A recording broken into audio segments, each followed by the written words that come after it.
Now let's move on to the explanation of paragraph number 1 from story number 1.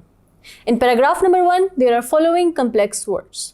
The first word is sailing, जिसका उर्दू में मतलब है कश्ती रानी, while in English it means set sail. The second word is calamity, जिसे उर्दू में आफत कहते हैं, while in English it means disaster. The third word is tossing, जिसका उर्दू में मतलब है उछलना, while in English it means cause to move from side to side or back and forth. The next word is tremble, जिसका उर्दू में मतलब है कांपना, while in English it means shake. The second last word is pacify, जिसका उर्दू में मतलब है पुरसुकून, while in English it means calm or quiet. The last word is inconvenient, जिसे उर्दू में बेआराम या दुश्वार कहते हैं, while in English it means problematic and difficult. Now let's move on to the explanation.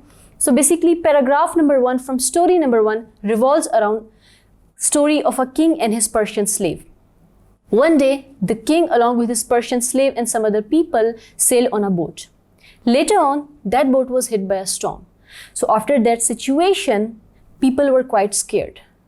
लेकिन जो slave है उसका वो सबसे ज़्यादा डरा होता है और वो बहुत शोर मचाता है, वो चीखें मारने लगता है और उसकी वजह ये होती है कि उसने कभी पहले समुद्री सफ़र नहीं किया होता. अब काफ़ी शोर शराबा क्रिएट करता है, लोगों में और टेंशन क्रिएट करता है. लोग उसको अपने प्यार और शफकत से समझाने की बहुत कोशिश करते हैं बट नथिंग वर्क्स. इसकी वजह से अब बादशाह को काफ़ी गुस्सा आने लगता है, तंग होने लगता है वो, और इसके बाद ये पैराग्राफ ख़त्म हो जाता है. Now let's move on to the paragraph number 2 जो कि स्टोरी को कंटिन्यू कर रहा है. In paragraph number 2 there are following complex words.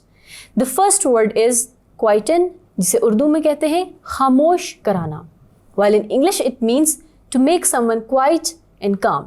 The second complex word is clung, जिसका उर्दू में मतलब है लिपटना, while in English it means gripped. The third complex word is stern, जिसका उर्दू में मतलब है सख्त, while in English it means harsh or strict. The next word is comprehend, जिसका उर्दू में मतलब है समझना, while in English it means understand. The second last word is misfortune, जिसे उर्दू में बदकिस्मती कहते हैं और इंग्लिश में बैड लक कहते हैं. And the last complex word is sergeant, जिसे उर्दू में हवालदार कहते हैं, while in English it means police officer. So basically in paragraph number 2 the story continues, और इस स्टोरी में ये हमें बताया जा रहा है आगे कि उसी जहाज़ पे एक सर्जेंट होता है.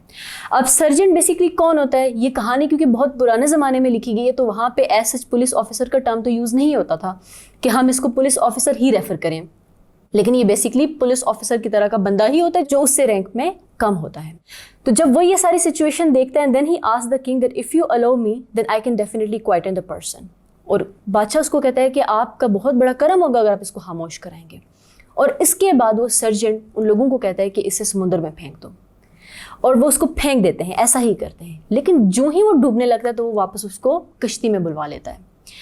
अब जब ये सारी सिचुएशन हो जाती है तो उसके बाद देखा यह जाता है कि वो गुलाम बहुत डरा हुआ, बहुत मजबूती से उसने कोई चीज़ पकड़ी थी और वो बहुत ज़्यादा खामोश हो जाता है.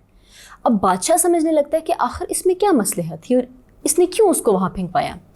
तो जिस पे सर्जेंट ये जवाब देता है कि जब तक इसने ज़िंदगी का असल ख़तरा नहीं देखा, जब तक इसने डूबना देखा नहीं, इसको इस कश्ती की हिफाजत के बारे में पता ही नहीं था.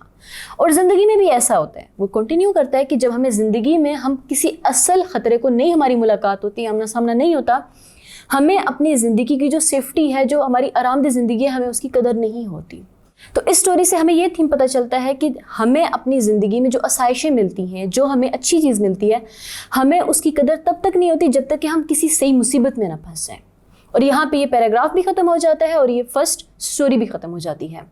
आई होप कि आपको ये स्टोरी बहुत अच्छे से समझ आई होगी. Thank you.